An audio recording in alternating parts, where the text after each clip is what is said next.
PCS এবং PCS এটা ছাড়াও আর কি ধরনের হরমোনাল ইমব্যালেন্স নারীদের হতে পারে? মেয়েদের আসলে পিসিওএস ছাড়াও একটা বড় হরমোনাল ইমব্যালেন্স হচ্ছে থাইরয়েড হরমোন ইমব্যালেন্স।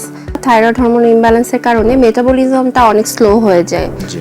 তো দেখা যায় অনেক ডায়েট করার পরেও ওয়েটটা হচ্ছে কমতে চায় না, পিরিয়ড ইরেগুলার হয়ে যেতে পারে এবং আস্তে আস্তে দেখা যায় পিরিয়ড ইরেগুলার হয়ে যে আপনার বডিতে ইনসুলিন রেজিস্ট্যান্স তৈরি হয় এবং আর্লি এজেই দেখা যায় যে টাইপ 2 ডায়াবেটিস হওয়ার একটা ঝুঁকি বেড়ে যায়। এবং এর পাশাপাশি থাইরয়েড হরমোনের ইমব্যালেন্সের কারণে কিন্তু আপনার খুব বেশি পালপিটেশন হতে পারে এবং আস্তে আস্তে দেখা যায় কোলেস্টেরল বেড়ে যায় এবং একটা পর্যায়ে যে হাইপারটেনশন এবং সেখান থেকে কিন্তু আপনার হার্টেরও বিভিন্ন ডিজিজ হতে পারে। থাইরয়েড হরমোনের ক্ষেত্রে আমাদের খুব ভালো কিছু ট্রিটমেন্ট প্রোটোকল রয়েছে।